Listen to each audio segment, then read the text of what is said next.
What you see here is another way to graph quadratics. So you can see here we've got in parentheses we've got something squared. So if we were thinking to multiply this out, that would be x minus 3 times x minus 3, and then we would FOIL, that should be from there to there. We would FOIL that out and we would get, x squared and then some other stuff. So since we have an x squared there, this really is a quadratic. It's just a different way of writing the quadratic. So we've got actually 3 different ways that we're going to look at. We haven't looked at one yet. This is the second one. There's 3 different ways to kind of arrange a quadratic equation. So we looked at standard form in the last lesson. In 4.2, we're going to be looking at what's called vertex form and then another one called intercept form. This video is about vertex form. So this is vertex form. Now, of course, we don't know how this graph is going to look, at least not based on that equation yet. So let's just plug in some random numbers and see what happens. All right. So again, let's just choose some random ones. I'm gonna choose ones that aren't completely random, but I'll show you how to figure out which ones to pick in a bit. So let's pick 0, 1, 2, 3, 4, 5, and 6. So again, what we do is we just start plugging the x values in and see what we get for y. So 2 times 0 minus 3 squared plus 4. Well, 0 minus 3 is negative 3. Square that and we get 9. 2 times 9 is 18. Plus 4. 18 plus 4 is 22. So again, you can see here, if we're not careful about what we pick, we can get values that are way off of the graph. But that's okay. Let's keep trying. And again, I'll show you in a minute how to pick values that will work nicely. All right, so we'll do 2 times 1 minus 3 squared plus 4. 1 minus 3 is negative 2. Again, make sure to do that exponent first. So negative 2 squared, that's negative 2 times negative 2, which is 4. 2 times 4 is 8, plus 4 is 12. That one we could graph on here. So we'll do 112, about right there. Then you'd want to keep going, go through this list and graph all the points that you can. So here they are.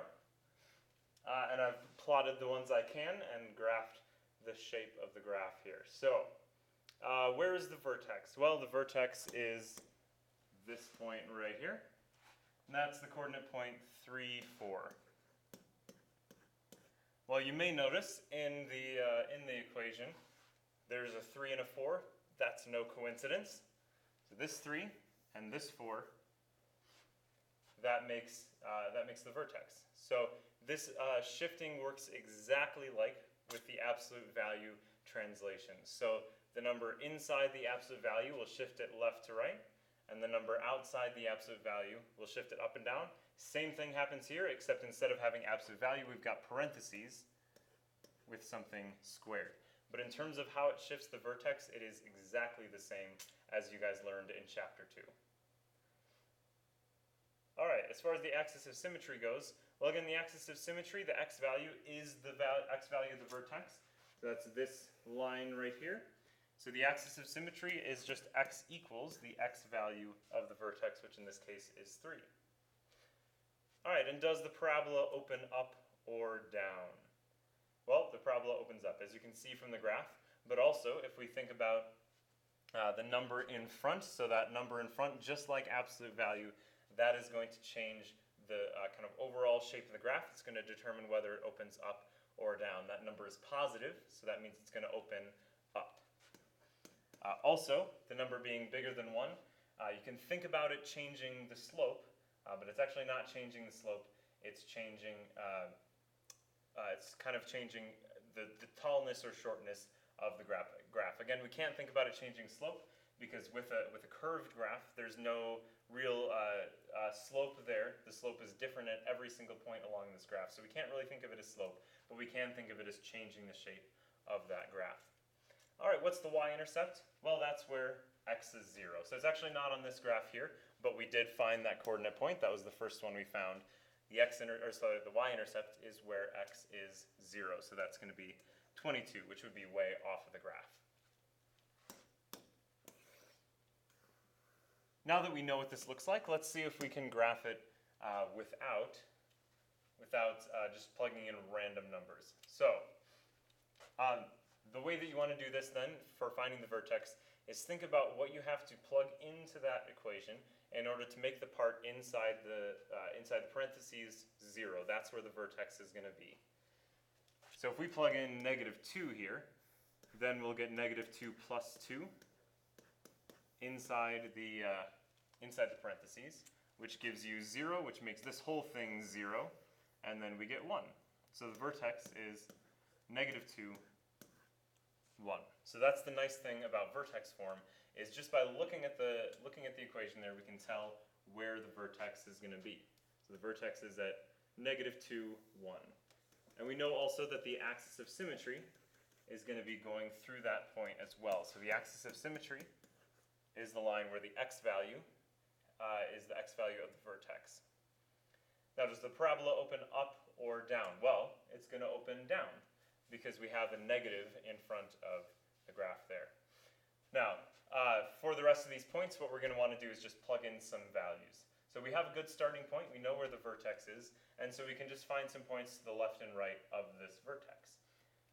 Well, we actually don't really need to find it on either side, because remember, this has symmetry. So if we just find the points on one side of the graph, or one side of the line, then we can just mirror those over. So let's maybe just find x values of, say, -1, 0, and 1, and then mirror those. So let's see, I said -1, 0, and 1. Well, if we plug in, say, -1, we're going to get -3 times -1 plus 2 squared plus 1. Well, -1 plus 2 is 1, so that gives us 3 times 1 squared plus 1. Well, 1 squared is just 1, so that's -3 times 1, which is -3, plus 1 gives you -2. So that's the point, -1, -2.